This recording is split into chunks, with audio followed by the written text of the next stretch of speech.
I'm like, hey, what's up, hello? Since your pretty ass told me she came in the door. I just wanna chill, got a sack for us to roll. Married to the money, introduced it to my soul. Showed her how to win. What's good? What's up, Messy Mob? It's your girl, Messy Maya, and I'm back again with another video. So today we're going to be recapping Bad Boys Texas on the Zeus Network, girl. So it's the second episode, and we have a lot to dive into. This episode was okay. Honestly, I actually think that the episode was kind of good. Just way too much filler for my liking, but that's Zeus. So what are we going to do about it, child? Anyways, so we're going to get into it. I have a lot to get into. I'm going to let y'all know now. I am very blunt. So if you are not a fan of holding your fave accountable, bitch, this is not the video for you. Let me tell you, okay? Because one thing I'm going to do is I'm going to hold a bitch accountable, okay? And I might read them in the process of doing that, okay? So if you don't want to hear me read your fave, and if you don't want to hear me hold your fave accountable for some bullshit that they be doing, I suggest you click off. Thank you. Let's get into it. So when the episode does open up, Relly B and Little Lou are still fighting, y'all. So if y'all don't remember from last week, Little Lou was dick-eating Chef D and defending him, even though they just met that day, y'all. Okay, so inserting himself in a fight that had nothing to do with him, taking Chef D's side, and just dick eating. So it leads to Dorelli and Little Lou fighting. Okay, so they're still fighting. They eventually get pulled apart by security, as you can see. Anyways, so they get pulled away by security, and Little Lou is just doing a lot. Okay, he's doing a lot of yelling, cussing. It's just too much. It's very immature. Like, the fact that you feel that passionate and that mad about, again, a situation that had absolutely nothing to do with you, it's just, it's just not, it's not given, baby. Like, it's not. I don't care for him. I don't care for him yet. Hopefully he gets better throughout the season. But right now, Little Lou is a big no. So again, this fight was dumb to begin with. This really just had everything to do with Little Lou inserting himself in a situation that didn't have shit to do with him. So they ended up squashing it right there, right then and there, after Little Lou kept screaming like a little girl. Yeah, so they ended up squashing it. Big props to Dorelli because he was very mature about it. They both agreed that it wasn't that serious and that it's not worth keep beefing about, and they can let it go. So I commend them for that. That was a very mature thing to do on both parts. So after Little Lou and Dorelli squash their beef or whatever, Little Lou goes up to Chef, can't keep his mouth closed because his veneers are too big. And the chef says that he patiently waited until Jonathan was done fighting so he could go up to Anthony and do his big one. One thing about it is that I just hate how he keeps trying to spin it in different versions to try to make himself feel better. Okay, you waited. You was too pussy to run up on Anthony yourself, so you waited until Jonathan did it. Okay, and you jumped in the fight like, I can't with this. Oh, I waited until security pulled. Like, but you did it so fast. Like, you didn't even give Anthony time to fucking breathe. And you snuck him too, bitch. He didn't see you come up to him. Ciao. Anyways, the morning after, the bad boys all get onto two sprinters because they are in two separate groups. And they immediately begin to recap what happened the night before. Again, y'all already know how these fucking Zeus shows work. I know how they work too, but again, every show they have and they do this, it just makes me so mad because why are we still talking about this situation? It happened last night. I don't want to hear about it no more. Like, I don't want to hear about it no more. That's just that. Okay, Jonathan snuck Anthony. No one in the house is real enough to tell Jonathan that he was wrong, except for Aura, but we're going to get into that later.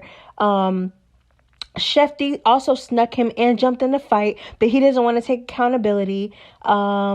Yeah. So what else is there to talk about, baby? Like, y'all were all there. Y'all all knew what happened. We watched it already. Okay. It happened with, you know what I'm saying? Like, it happened on last episode. We still talking about it this episode, baby. I don't want to hear it again. I just don't. I'm sorry. Like, fuck. Like, how many times y'all about to talk about this, baby? How many times? We know what happened, okay? So again, they're recapping this, and we already know what happened. So there's nothing really much to say here, but I am going to mention 3 things, okay, that happened in the sprinter, or that was talked about, or whatever, during the scene.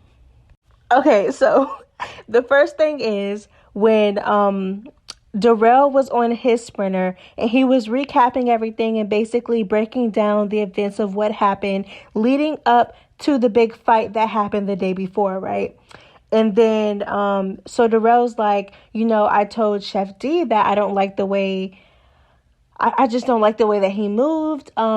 Anthony was already getting beat up. Like, what was the point of you jumping in the fight? You should have just waited your time, whatever. And then Aura is such a mood. So Aura is standing over him with his headphones in. And Aura was like, yeah, I don't like that Chef D bitch. He was like, yeah, I don't like that Chef D bitch. Oh, he's so mean. Because that's me right now. I don't like him. I don't care for him. Like, he's just a big... just a big goofy nigga. I don't like him yet. So when Aura said that, I was weak as hell.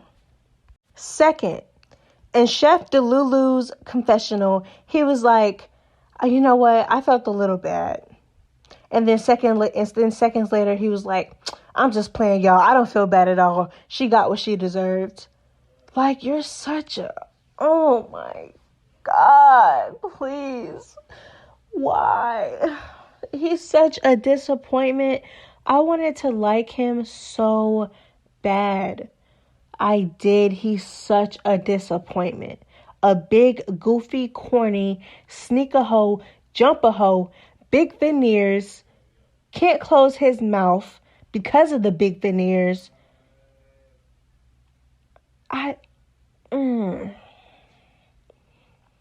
I just don't. He makes me, oh my gosh, I just can't deal with him. Like, it's like you did that to Anthony and you feel no remorse about it. Just lets me know the type of bitch that you are. I'm sorry. The type of man that you are. Okay? It just lets me know the type of guy that you are. Is that the type of guy that you are? Excuse me, I asked for 10 pieces of ice and you gave me 9. And it's a problem, okay? Can you fix my order? But, is that the type of guy you are? So the third thing that I did want to mention is that when Prince was in his confessionals, this was during the time that they were in the van, sprinter, whatever. And he basically mentioned that he is going to make an effort to not play with Jonathan because that is one nigga that he does not want to fight because Jonathan is strong as hell. And I just thought it was funny because I was like, picking and choosing your battles. I see. I'm just playing, but there's nothing wrong with that, child. Prince said, I'm pretty boy Prince, baby. This face got to stay the way it is. He said, I'm not worried about nobody else in that house but Jonathan. So we already know Prince will be picking and choosing his battles this season, okay? Next topic. So the boys finally pull up to the house and they get out the car, of course. And once they get in the house, they basically try to lay down some house rules. Relly is like, since I'm an OG, I'm going to just let y'all know. Of course, because he had experience in the bad boys' house before, he was like, please, basically just be clean up after yourselves. And please, if y'all are going to fight outside. Don't throw nothing. This, that, and the third, basic manners. So I just feel like these are grown men. I feel like the fact that this even has to be said is pretty sad, but it was said, child. So anyways, I forgot to mention, so when they first came into the house, Relly B is like, this house is as big as my ass. That shit was funny. I was like, oh, he's so funny. Anyways, do y'all be seeing the way that Relly be walking? Like, why does he walk like he got shit up his ass, like, or like a butt plug or something? Like, why does he walk like that? Like, he walks like he has to shit. Like, why do you walk like that? I don't know. I just thought about that, and I was looking at that through the episode, and I thought I was tripping. Anyway, so besides this, the boys go up to find their rooms. Honestly, all of their rooms were really nice. Really a big step up from Baddie's. The only room that was kind of questionable was Carry-On's room. He clearly got the bad end of the stick, which was the children's room. And me personally, if I'm an OG, especially an original, Carry-On really wasn't even a replacement. He came in originally with the original cast of Bad Boys. I promise you, I wouldn't have been the one who got that room. Me personally, okay? But it's Carry-On, child. So I wouldn't even expect him to stand his ground. Not even that, but who really wants to fight over a fucking room, especially in a house that they're not even going to be staying in that long, because this season they're also traveling. So I kind of understand why he really didn't make a big deal. And Carry-On really does come off as humble to me, so I kind of understand. So I was hesitant on Raz-B joining because I'm just like, really, like, because I don't know if y'all know, but I am 22. I was born in 2000. So I know who B2K was, but I really don't know. You know what I'm saying? Like, I really don't. No, I'm not even gonna lie. So I don't really, I know Bump Bump Bump, but like, I don't know like any other B2K songs. Like, I really don't even know like everyone that was a part of the group. Except for like Omarion and Fizz, and that's only because they mentioned it on Love and Hip Hop. But if it wasn't for Love and Hip Hop, I really would not know who B2K is like that. So I actually had to do my research on Raz-B, and boy, has he been through a lot. Okay, so that right there already like just, it makes me respect him a lot more. But I just feel like Raz-B really could have came into the house with a really bad attitude and a cocky ass attitude, because of course he does have a bigger name than most people in the house, right? So I would expect him, just by the way that people act already on these shows. So I would have expected him to just come in like, bitch, I'm getting a bigger room. I'm getting a master room. I'm a bigger name than all of y'all. Nobody know y'all niggas, you know what I'm saying? I'm popular, you know what I'm saying? I'm from B2K, this, that, and the third. But he did not come in like that. Like, he was trying to get to know everybody, which I really respect. Not only that, but he's also a producer. And y'all know how these Zeus producers who are also on screen, they love to throw that producer credit around. They love to throw it around. He not only did he not say that he was a producer, but honestly, you would, the way that he acts, because he's so humble, you wouldn't even have known that he was a producer. And again, that's what I respect about him. One of the first things that he said when he got in the house, he said, I don't even care about a big room. I don't care about a master bedroom. I just want to be comfortable. I just want everyone else to be comfortable and happy with what they got, pretty much, which again, I respect. So Ara and Chef Veneers is in the room with Dorelli, and again, they are still talking about Anthony and the situation that happened the night before. I'm just so over them talking about this. Like, y'all not tired of talking about the same thing? Like, y'all can't talk about nothing else? Like, anyway, child, so they're still talking about the same thing, and Ara takes it upon himself. That's my baby, by the way, because he keeps it way too real for anybody in that house. So Ara tells Chef D off rip, I don't like what you did to Anthony. You could have waited. Anthony was already getting beat up. It's bad enough that he got snuck. Jonathan did not need your help. Jonathan clearly knows how to fight. So why, you know what I'm saying? Like, why didn't you just wait to do your big one? Why did you have to sneak him? Not only sneak him, but jump in the fight. Yeah, so Ara laid it all out on the table. And honestly, you could just tell that Chef D was not expecting that. Ara broke it down in all ways, shapes, and forms for Chef Jumpaho, and Chef Jumpaho just didn't get it. Chef Jumpaho just kept making up excuses, lying out his big teeth, you know what I'm saying, and just not taking accountability for his actions. So it was very annoying to watch. So when I say Chef Longlegs was lying through his big veneers, this is what I mean. Okay, so the night before when he was talking to Little Lou, he was saying basically how he was waiting for Jonathan to stop fighting and for security to break the fight apart so he could do his big one. But the next day when he's talking to Ara, he was like, oh, I didn't see them fighting. I didn't know they were fighting. I didn't see them. Which one is it, boo? Did you wait to fight him until security put away Jonathan? Or did you not see the fight at all? Which one is it? So again, this conversation goes nowhere and Relly B ends up kicking them out. I don't blame him. Nobody wants to hear y'all talk about the same tired ass shit over and over again.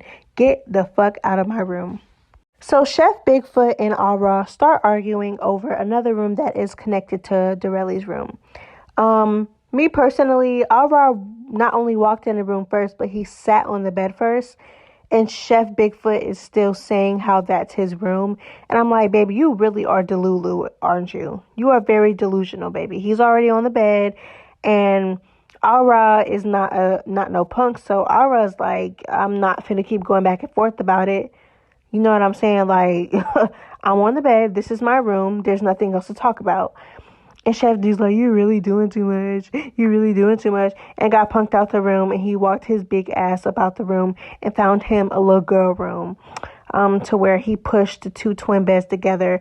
I don't understand why he did that. He's going to be uncomfortable. He's really tall. So he would have been uncomfortable either way. Because I feel like unless it's like a king bed, I feel like either way, he's going to be uncomfortable sleeping in any of those beds. So the guys do gather in Big Dick Prince's room. Yeah. So they gather in his room and they're basically talking again. Oh, child. Zeus said, listen, when y'all sign up for this show, these are the 3 things that you must know how to do. 1, you have to know how to talk about nothing just to fill the time slot for the episode. Okay, so you have to know how to just talk about nothing and recap shit that we've talked about a lot of times. So that's the first requirement for being on the show. The second requirement is you have to know how to fight. And if you don't know how to fight, you can't be no punk. You have to be willing to fight. If you can't fight, you got to have heart, pretty much. So either way, you have to be drama-filled and willing to fight. Third requirement is the party, of course. You have to know how to party and drink and get drunk, okay? Those are the 3 requirements for being on a Zeus show. I'm just letting y'all know. So if the next time y'all audition for bad boys and baddies, just make sure y'all keep that little list in mind. You got to know how to talk about nothing. You got to know how to fight. Or you got to be willing to fight. And number 3, you have to know how to party. Because those are the 3 things that Zeus is going to have you do the whole 3 weeks of filming. So I'm not even going to lie. The rest of the episode really gave nothing. The only thing that I did peep is when Little Lou was in the room with Dorelli and Jonathan. Jonathan kept mentioning the fact that basically he gave Little Lou a chance at being a celebrity stylist. And oh, yeah, I hired you. I was your first real celebrity client. Blah, blah, blah. And I was like, you see, this is why I just don't accept favors from people, because when they do you a favor or when they do something nice for you, you really don't know if it's the kindness out of their heart, because as soon as they get the chance, they're going to mention it over and over and over again, and they're just going to hold it over your head. So I just felt like that was just so unnecessary for Jonathan to not only mention it, but to mention it more than one time. Like, okay, we get it, baby. Which makes a little bit more sense as to why little Lou is dick eating so bad, because maybe he feels like since Jonathan gave him basically his name, he gave him a platform because he allowed little Lou to style him. Okay. He feels like he owes Jonathan loyalty, I feel like. So it explains the dick eating and the dick riding. Yeah, it does. So like I said, this episode gave nothing. I still liked it though for some odd reason. But honestly, to really sum it up, they finished the fight with Dorelli and Little Lou. They squashed it. Chef D spent the whole episode not taking accountability and making up excuses and lying. Every scene, they kept talking about the Anthony versus Jonathan and Chef D fight. Like, literally every scene, they talked about it at least one time. Or they talked about Anthony, whether Anthony was going to come back to the house or not. So, yeah, it just gave nothing up to the point where Anthony actually did come back to the house. So, Anthony came to the house because of Dorelli. So, Carry-On and Dorelli did sit downstairs with Anthony and talk to him. Again, just talking about nothing. Like, I don't know, I just didn't care for this conversation. I really didn't. And it really just seemed fake to me because, bitch, Relly B, y'all supposed to be cool, and you let two niggas jump on him. So it's like, I don't even want to be in your face. That's why I understand why Anthony kept saying, like, I don't know who to trust. Like, I don't know who's up and who's not at this point. You know what I'm saying? So anyway, so that conversation ends. All the boys meet up for a toast because they still haven't even had one yet. Jonathan and Anthony talk. Honestly, I just feel like Jonathan was being a little heartless. Anthony really was trying to get to him and just say, like, the situation that you're mad about is not even that serious to the point where it demolishes our friendship like this. He was just very vulnerable, and I just thought it was a little pathetic. I'm not gonna lie, only because this man just snuck you and embarrassed you on national television. Worse, embarrassed you and humiliated you and did you worse than the initial situation of why he don't like you no more. And you're not crying, but you're being vulnerable. And I understand they were friends, but baby, if he can do all that to you, that is not your friend. That's not your friend. So and I'm not going to fault him for being a sensitive person. I'm not. But it just gave when Natalie beat up Scotty. And then the next morning, Scotty's sitting there crying. Knowing that she didn't do anything wrong. Like, what are you crying for? You're just giving Natalie the upper hand even more. That's what I felt like with Anthony and Jonathan. You're just giving him the upper hand even more. And then he's sitting there shutting you down, still disrespecting you, still calling you out of your name. So, no. That didn't work out in his favor at all. So he turns to Chef D. Chef Veneers is what I like to call him. He turns to Chef Veneers and he says, you know what I'm saying? He calls him out like, you're a big ass pussy. Like, you waited until someone was already fighting me to do your big one. And it wasn't even a big one. Okay? Anyways, child. They're arguing. They're going back and forth. Anthony is literally telling him, my hand is broke. I still have not gone to the hospital yet. Side note, shame on Zeus for not taking care of him. I still haven't even gone to the hospital yet. Blase, blase, blah. And but when my hand is healed, we can get it cracking. But Chef D is just like Anthony said, he's just a big pussy. So Chef D still runs up, knowing his hand is fractured, broke, whatever you want to call it. He's injured and you still are running up for what? And then you ran up and didn't even do your big one. Okay? How you run up on somebody with a fractured hand and still don't do your big one? You can't fight, you just big for nothing. So the episode stops there. I can't wait till the next one. I'm mad that Little Lou slapped my dog. Because Little Lou hit Ara in the previews. I'm going to be mad when that comes on. I'm not going to lie, but I'm prepared. Okay. Let me know how y'all felt about this episode, okay? Like I said, it was a lot to get into, but if y'all stuck to the end, please like, comment, and subscribe. Again, this is Messy Maya. Deuces. She's a grandma, grandma, and I swear I love